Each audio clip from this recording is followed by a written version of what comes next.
Sa ngalan ng Ama, ng Anak at ng Espiritu Santo, Amen. sumainyo ang Panginoon. At sumainyo rin. Mga kapatid, kapag tayo ay dumadaan sa mga pagsubok o problema, agad tayong nagagalit at nagrereklamo sa Diyos. Pero kapatid, magtiwala ka lang sa Kanya. Hindi mo mauunawaan bakit ikaw ay dumadaan dyan sa pagsubok na yan dahil ikaw ay nakababad pa sa sakit at pagdurusa. Darating ang araw, mauunawaan mo ang lahat na yan ay kasama sa magandang plano niya. Kaya naman tayo muling bumabalik sa banal na misa, tayo'y humihiling na patatagin, palakasin ang ating pananampalataya. Tandaan nyo, kapatid, sa pamamagitan ng pananampalataya, diyan ka lang makakakita sa dating hindi mo nakikita. Ang pananampalataya ang magsisilbing tulay na ang imposible ay magiging posible. Ang iyong sakit at problema, darating ang araw, grasya pala. Makikita mo yan at mauunawaan sa pamamagitan ng iyong pananampalataya sa Diyos. Kaya naman sa mga pagkakataon at kung saan pinagdudahan natin siya, nanatili pa rin tayo sa pagkakasala, hingin natin muli ang awat pagpapatawad ng Diyos para tayo ay makitang karapat-dapat makatanggap sa mga banal na misteryo. Inaamin ko Sa makapangyarihang Diyos at sa inyo mga kapatid, na lubha akong nagkasala sa isip, sa salita, sa gawa, at sa aking pagkukulang, kaya'y sinasamo ko sa mahal na Birheng Maria, sa lahat ng mga anghel at mga banal, at sa inyo mga kapatid, na ako'y panalangin sa Panginoong ating Diyos. kaawaan tayo na makapangyarihang Diyos, patawarin tayo sa ating mga kasalanan, patnubayan tayo sa buhay na walang hanggan. Amen. Panginoon, kaawaan mo kami. Panginoon, kaawaan mo kami. Kristo, kaawaan mo kami. Kristo, kaawaan mo kami. Panginoon, kaawaan mo kami. Panginoon, kaawaan mo kami. Manalangin tayo. Ama naming makapangyarihan, sa kadalisayay dulot ngayon, na kusang loob na pagpapakasakit. Pasapitin mo kami na may wagas na kalooban sa pagdiriwang ng dakilang Pasko ng pagkabuhay. Sa pamagitan ni Jesucristo kasama ng Espiritu Santo, magpa sa walang hanggan. Amen.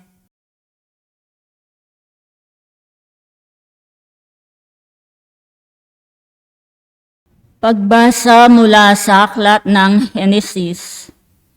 Mas mahal ni Israel si Jose kaysa ibang mga anak, sapagkat matanda na siya nang ito'y isinilang. Iginawa niya ito ng damit na mahaba at may manggas. Dinamdam ito ng kanyang mga kapatid at ayaw nilang pakisamang mabuti si Jose. Nasa Sikem ang mga kapatid ni Jose at doon inalagaan ang kawan ng kanilang ama. Sinabi ni Israel, "Gumayak ka at sumunod sa iyong mga kapatid." Sumunod si Jose at natagpuan ang mga kapatid sa Dotan. Malayo pa siya'y natanaw na ng mga ito. Nagkaisa silang patingin siya. Sinabi nila, "Ayan na ang mapanaginipin. Patayin natin at hiulog sa balon at sabihin sinila ng mabangis na hayop. Tignan natin kung ano ang mangyayari sa kanyang mga panaginip." Narinig ito ni Ruben at binalak na iligtas si Jose. Sabi niya, Huwag nating patayin. Huwag natin siyang pagbuhatan ng kamay. Ihulog na lamang natin sa balon."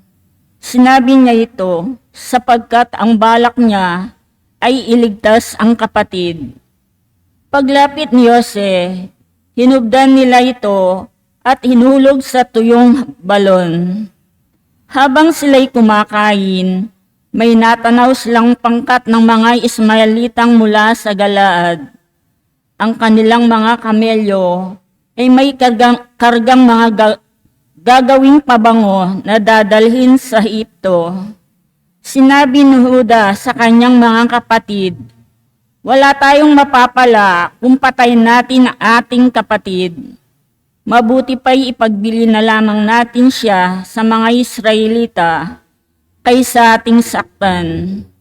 Siya'y kapatid natin, laman ng ating laman at dugo ng ating dugo." At sila'y nagkasundo. Nang malapit ng mga mangangalakal, inihaon nila si Jose at ipinagbili sa halagang 20 pirasong pilak. At si Jose dinala ng mga Israelita sa Ehipto.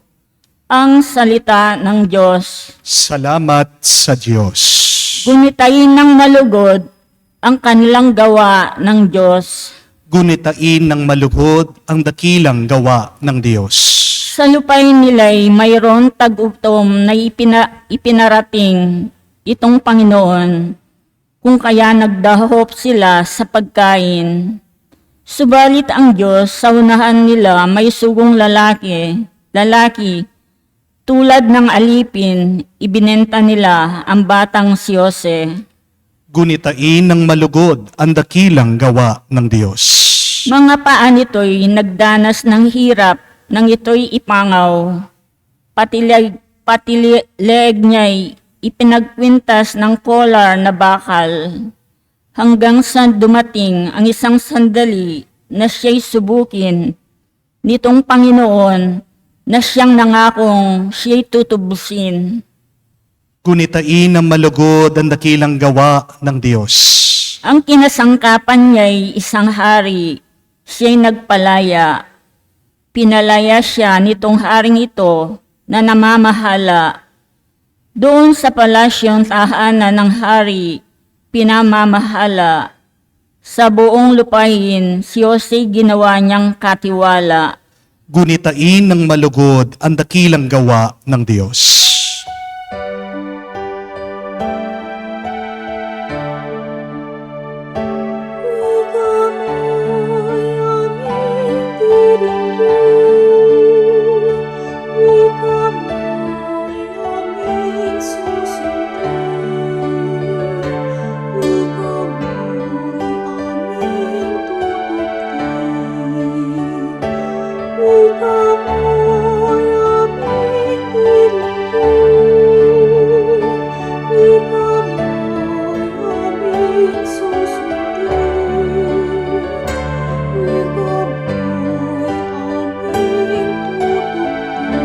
Pag-ibig sa sanlibutan ng Diyos ay gayon na lamang.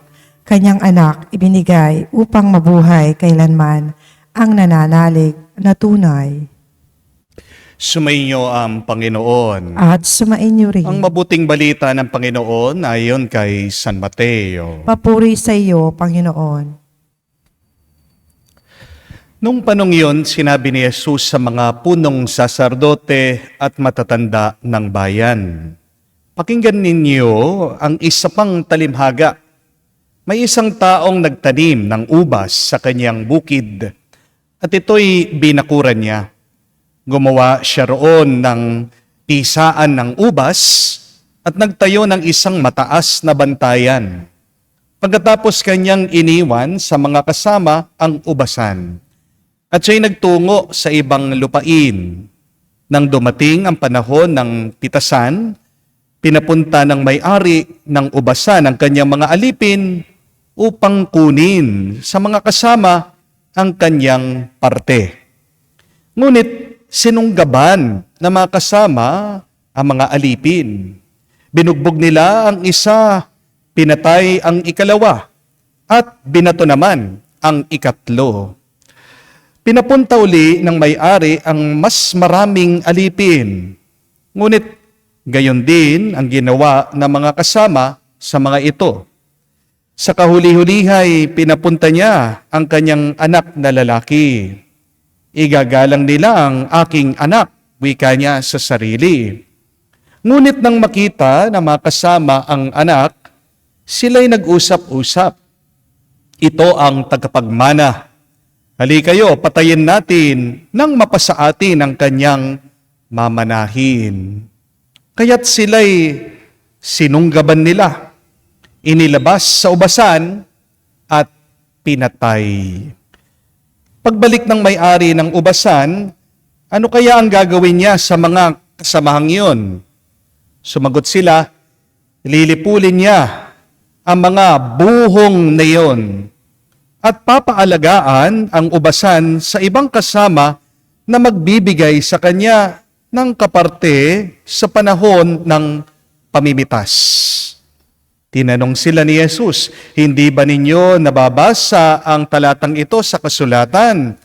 Ang batong itinakwil ng mga tagapagtayo ng bahay ay siya naging batong panulukan. Ginawa ito ng Panginoon at ito'y kahanga-hanga. Kaya nga sinasabi ko sa inyo, hindi na kayo paghaharian ng Diyos, kundi ang bansang maglilingkod sa Kanya ng tapat. Narinig ng mga punong saserdote at ng mga pariseyo ang mga talimhaga ni Jesus at nauunawaan nilang sila ang pinapatamaan niya. Dadakpin sana nila siya, ngunit natatakot sila sa mga tao sapagkat kinikilala ng mga taong ito na propeta si Jesus. Mga kapatid, ang mabuting balita ng ating Panginoon. Pinupuri ka namin, Panginoong Heso Kristo. Magandang araw po muli sa inyong lahat. Bakit hinahayaan tayo ng Diyos na makaranas ng masama? Bakit pinapabayaan tayo na masaktan ng Panginoon minsan?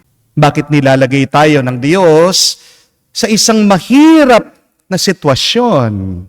Siguro po, minsan o madalas nyo nang naitanong yan. Hindi po ba? Why does God allow bad things to happen to us? Hindi po ba mahal tayo ng Diyos? Hindi po ba napakabuti ng Diyos? Natutuwa ba ang Diyos kapag nakikita niya na nasasaktan tayo at nahihirapan? Para masagot po natin ang tanong na ito, mainam po na balikan natin ang unang pagbasa. Ito po ay tungkol kay Jose na nananaginip. Isipin niyo po ito, mga kapatid. Kung hindi nainggit ang mga kapatid ni Jose sa kanya, hindi siya ibebenta bilang alipin sa mga dayuhan. Kung hindi naging alipin si Jose, hindi siya makakapagtrabaho sa mansyon ni Potiphar, isang mayaman na Egyptian. Kung wala sa mansyon ni Potiphar si Jose, hindi sana nagkagusto yung asawa niya sa kanya. At kung hindi tumanggi si Jose sa tukso ng asawa ni Potiphar, hindi sana siya pinagbintangan na ginahasa itong asawa at hindi sana siya kinulong.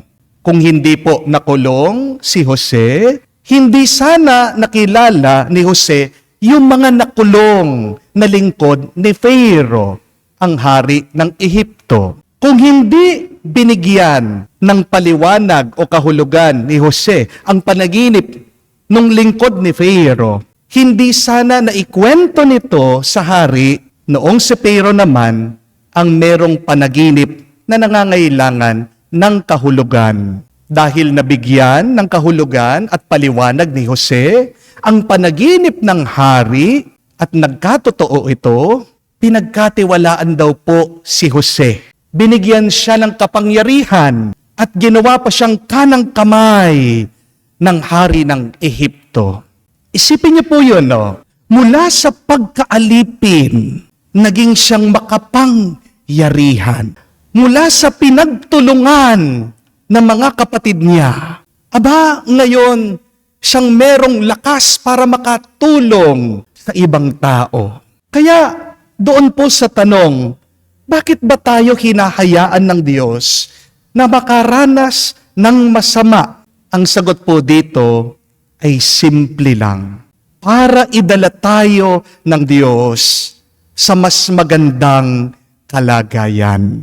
Remember this, sometimes God allows bad things to happen to us because it is the only way to move us towards our blessed destiny. So understand that, my dear friends. Your misfortunes are really a movement. God is moving you towards your blessing. Your pain is actually a promotion. God is using the evil in your life as your elevation. Kahit na, kapatid, hindi niyo po nauunawaan ngayon, darating din po ang araw. Makikita niyo, yung iyong pagkabigo, gagamitin niya ng Diyos para sa iyong tagumpay. Amen?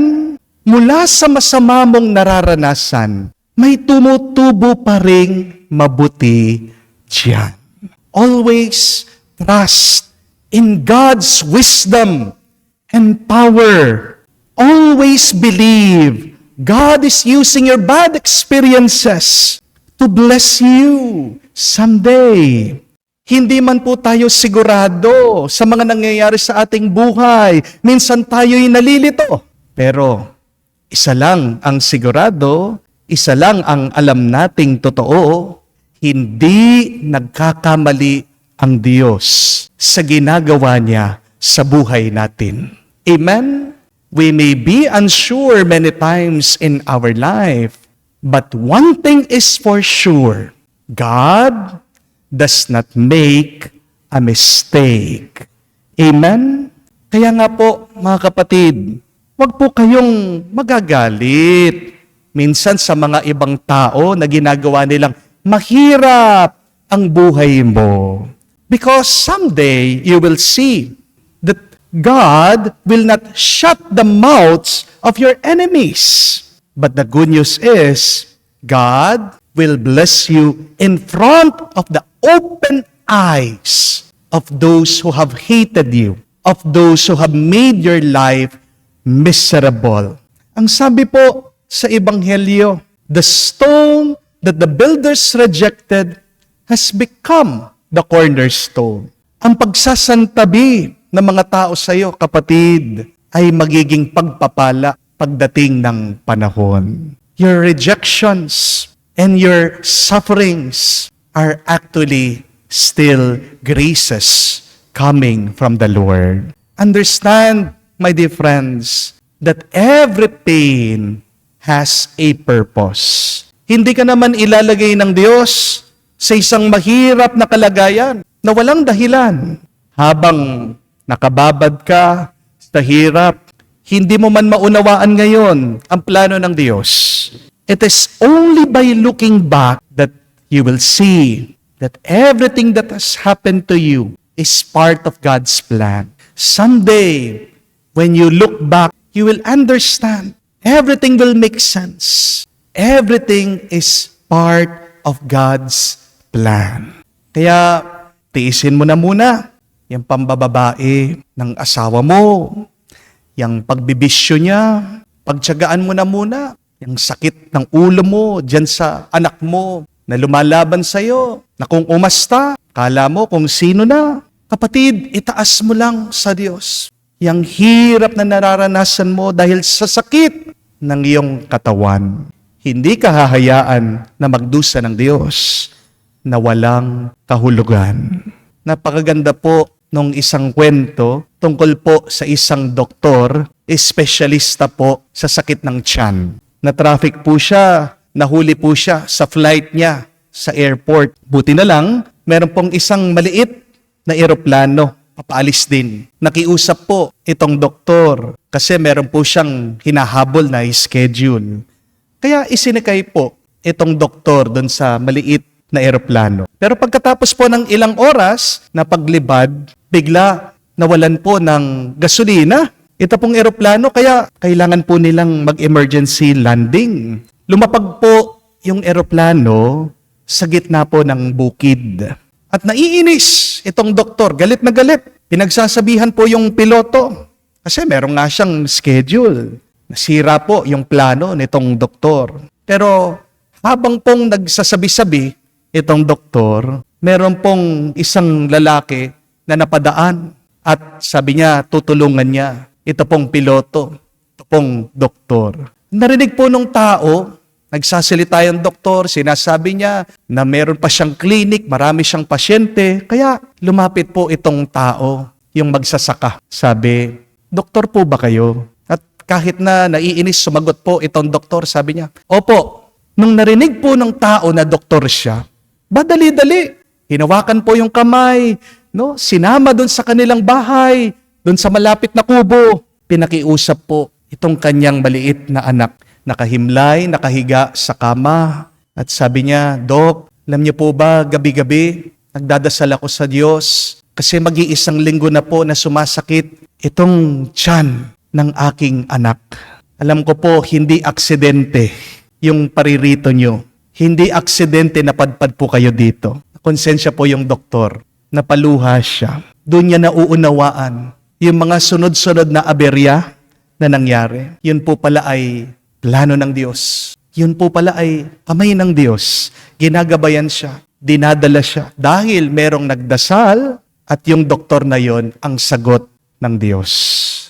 Tama, hindi po aksidente na na-late ang doktor sa airport. Hindi po aksidente na nasiraan yung eroplano.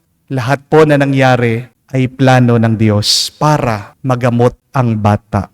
So my dear friends, when you are in pain, remember, don't ask God, why? Why, Lord? Instead, pray and ask this question, what is the purpose of this pain? What do you want me to do, O Lord?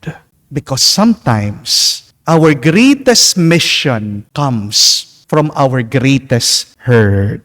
Sa susunod po na dumadaan kayo sa pagsubok, mga kapatid, tanong niyo po palagi, Panginoon, ano po ang inyong kagustuhan? Makinig po kayo, sundan niyo siya, siguradong pagpapalain kayo ng Diyos. Kaya nga po, sa banal na misang ito, mga kapatid, magpasalamat ka na dahil ang paghihirap mo ay tinutulak ka lang ng Diyos. Dinadala ka lang ng Panginoon sa mas maganda at mas mabuting kalagayan. Amen.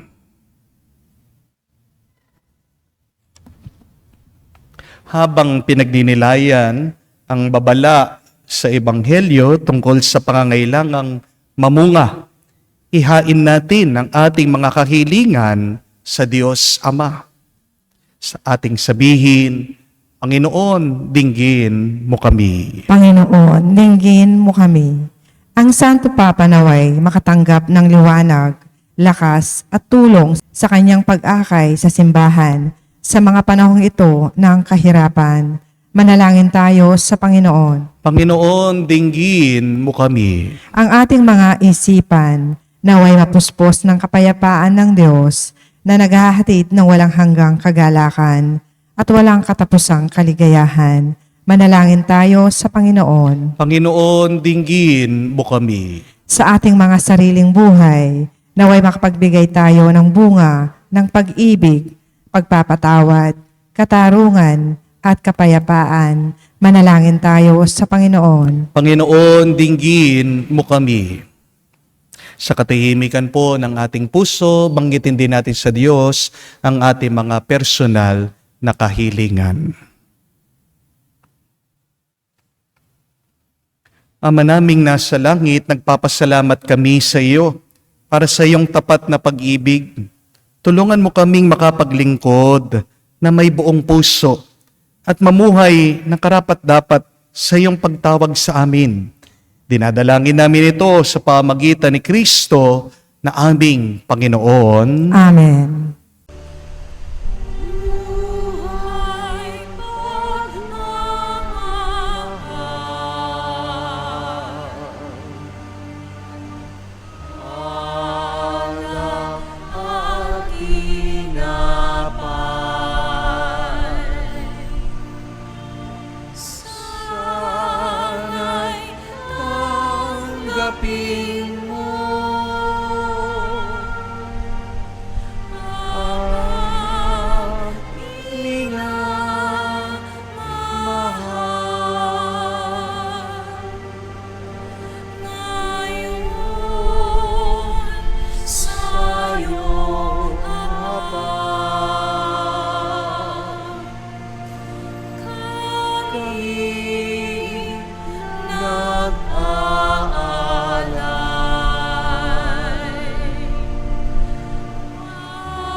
Manalangin kayo mga kapatid, para ang ating mga paghahain ay kalugdan ng Diyos, amang makapangyarihan. Tanggapin nawa ng Panginoon itong paghahain sa iyong mga kamay, sa kapurihan niya at karangalan, sa ating kapakinabangan at sa buong sambayanan niyang banal. Ama naming lumikha, pangunahan nawa kami ng iyong kagandahang loob sa aming paghahain bilang iyong mga lingkod, upang sa matapat na pamumuhay kami maitaguyod sa pamamagitan ni Jesucristo kasama ng Espiritu Santo, magpa sa walang hanggan. Amen. Sumainyo ang Panginoon. At sumainyo rin. Itaas sa Diyos sa inyong mga puso at diwa. Itinaas na namin sa Panginoon. Pasalamatan natin ang Panginoong ating Diyos. Marapat na siya ay pasalamatan. Ama naming makapangyarihan, tunay nga marapat ikaw ang aming pasalamatan. Sa pamamagitan ni Jesucristo na aming Panginoon, minarapat mo ang pagtitiis para sa naghihirap ay maging tagapaghiwatig ng pasasalamat na aming inihahain ngayon sa iyong hapag. Ang iyong anak ay ulirang tagapagbigay ng pagsasaluhan ng mga nagugutom at mga nauuhaw. Sa pagsunod namin sa giliw mong anak, ang pagkamawain mo ay aming ginaganap upang ang pag-iimbot ay mapawing lahat sa aming pag-uugali at gawaing binabalak. Kaya kaisa na mga anghel nagsisiawit ng papuri sa iyo na walang humpay sa kalangitan. Kami nagbubunyi sa iyong kadakilaan. Santo, Santo, Santo, Panginoon Diyos, napupuno ang langit at lupa ng kadakilaan mo. Hosana, Hosana, Hosana sa kaitaasan. Hosana, Hosana, Hosana sa kaitaasan. Pinapala ang naparirito sa ngalan ng Panginoon. Hosana, Hosana, Hosana sa kaitaasan. Hosana, Hosana, Hosana sa kaitaasan. Ama naming banal, ikaw ang bukal ng tanang kabanalan. Kaya't sa pamagitan ng iyong Espiritu, gawin mong banal ang mga kaloob na ito upang para sa amin maging katawan at dugo ng aming Panginoong Jesucristo. Bago niya pinagtiis ang kusang loob na maging handog, hinawakan niyang tinapay, pinasalamatan kanya. Pinaghati-hati niya iyon, inabot sa kanya malagad at sinabi, "Tanggapin ninyong lahat ito at kanin. Ito ang aking katawan na ihahandog para sa inyo."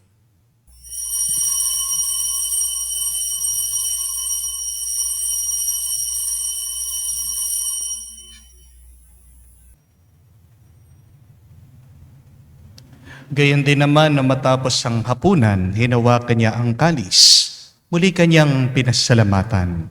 Inabot niya ang kalis sa kanya malagad at sinabi, "Tanggapin ninyong lahat ito at inumin. Ito ang kalis ng aking dugo, ng bago at walang hanggan tipan. Ang aking dugo na ibubuhos para sa inyo at para sa lahat, sa ipagpapatawad ng mga kasalanan. Gawin ninyo ito sa pag-aalaala sa akin."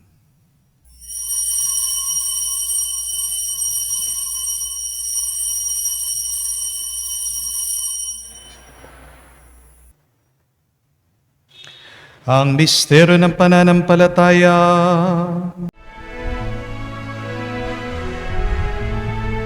Sa krus mo at pagkabuhay, kami natubos mong tunay.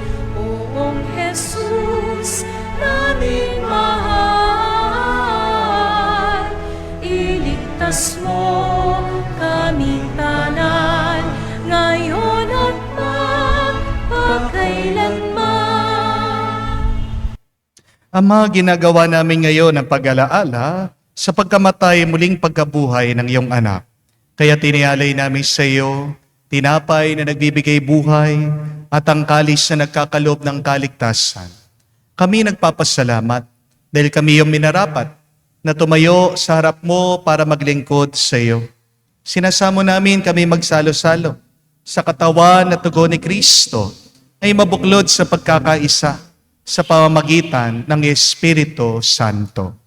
Amalingapin mong iyong simbahan, laganap sa buong daigdig. Puspusin mo kami sa pag-ibig kay San Francesco, ang aming Santo Papa, si Florentino, aming Arsobispo at ng Tanang Kaparian. Alalahanin mo rin ang aming mga kapatid na nahimlay, may pag-asang sila ay muling mabubuhay. Gayon din naman lahat ng mga pumanaw, kawan mo't sila't patuloyin sa iyong kaliwanagan. Kawan mo't pagindapatin kaming lahat na makasalo sa iyong buhay na walang wakas. Kaisa na Mahala Birhen Maria, Ina ng Diyos, kaisa ni San Jose, ang kanyang malwalhating esposo, kaisa ng mga apostol at lahat ng mga banal na namuhay dito sa daigdig na kalugod-lugod sa iyo. May pagdiwang nawa namin ang pagpupuri sa ikararangal mo sa pamamagitan ng iyong anak, aming Panginoong Hesukristo. Sa pamamagitan ni Kristo, kasama niya at sa Kanya, ang lahat ng parangal at papuri ay sa iyo, Diyos Ama, makapangyarihan, kasama ng Espiritu Santo, magpasawalang hanggan. Amen, Amen, Amen. Sa nakakagaling na utos sa turo ni Jesus sa Panginoon natin na Diyos, ipahayag natin ang lakas, loob.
Hinihiling namin kami adya sa lahat ng masama, pagkalooban ng kapayapaan araw-araw, ligtas sa kasalanan, ilayo sa lahat ng kapahamakan. Samantalang aming pinanabikan ang dakilang araw ng pagpapahayag ng tagapagligtas naming si Hesukristo. Sapagkat iyo ang kaharian at ang kapangyarihan at ang kaburihan magpakailanman. Amen. Panginoong Hesukristo, sinabi mo sa mga apostol, kapayapaan ang iniiwan ko sa inyo, ang aking kapayapaan, binibigay ko sa inyo. Tungayan mo ang aming pananampalataya, huwag ang aming pagkakasala. Pagkalooban mo kami ng kapayapaan at pagkakaisa ayon sa iyong kalooban. Kasama ng Espiritu Santo, magpa sa walang hanggan. Amen. Kapayapaan ng Panginoon ay laging sumainyo. At sumainyo rin. Magbigayan po tayo ng kapayapaan sa bawat isa. Peace with you po. Kapayapaan po sa inyong lahat.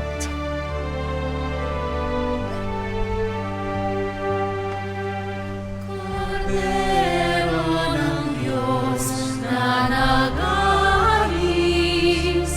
ng mga kasalanan ng sanlibutan, maawa ka sa amin.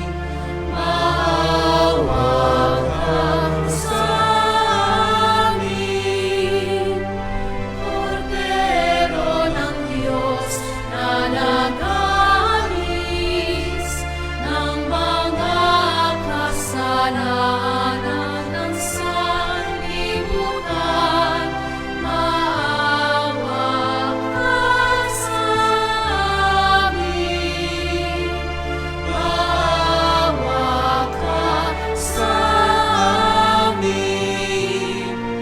Cordero ng Diyos na nag-aalis ng mga kasalanan ng sanlibutan, ipagkaloob mo sa amin ang kapayapaan.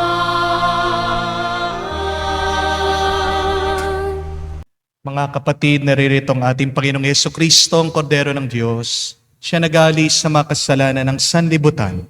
Mapalad tayong lumalapit sa piging ng Kordero. Panginoon, hindi ako karapat-dapat na magpatuloy sa iyo, ngunit sa isang salita mo lamang ay gagaling na ako.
Manalangin tayo. Ama naming mapagmahal, pagkatanggap namin sa banal na pakikinabang, marapatin mong tahakin namin at sapitin ang kaligtasang iyong binibigay sa amin. Sa pamagitan ni Jesucristo kasama ng Espiritu Santo, magpa sa walang hanggan. Amen. Remember, my dear friends, that your pain has a purpose. Your seemingly misfortune is just a movement towards God's blessing. The evil in your life, God will use that for your elevation. Hindi lang natin nakikita, hindi lang natin nauunawaan. Ang nakikita at nararamdaman lang natin ay masakit, mahirap, mabigat. Pero, mauunawaan ba ng isang baby o sanggol yung sakit ng injection? Hindi. Dahil para sa kanya, masakit lang. Hindi niya alam na yung injection, yung tusok ng karayom, ay para sa ikabubuti ng kanyang katawan. Nauunawaan ba ng halaman, pag pinuputol mo, yung mga sanga na hindi namumunga, namamatay na? Hindi. Ang nararanasan lang ng halaman ay siya'y nasasaktan. Pero ang hardinero, alam niya ang kanyang ginagawa. Magtiwala tayo sa Diyos. Sa mga pagsubok na ating pinagdadaanan, sakto para sa atin yan. Kaya nga po, para sa ating assignment, ano man po ang inyong problema, ngayong araw na ito, pasalamatan niyo ang Diyos. Bawal muna ang mainis, bawal muna ang magalit, huwag niyo munang ikukumpara ang iyong sarili sa ibang tao, huwag niyo sasabihin, buti pa sila, buti pa siya. Kapatid, ano man ang iyong paghihirap ngayon, sa iyong pagdarasal, sabihin mo lamang sa Diyos, salamat po, Panginoon, salamat po, O Diyos.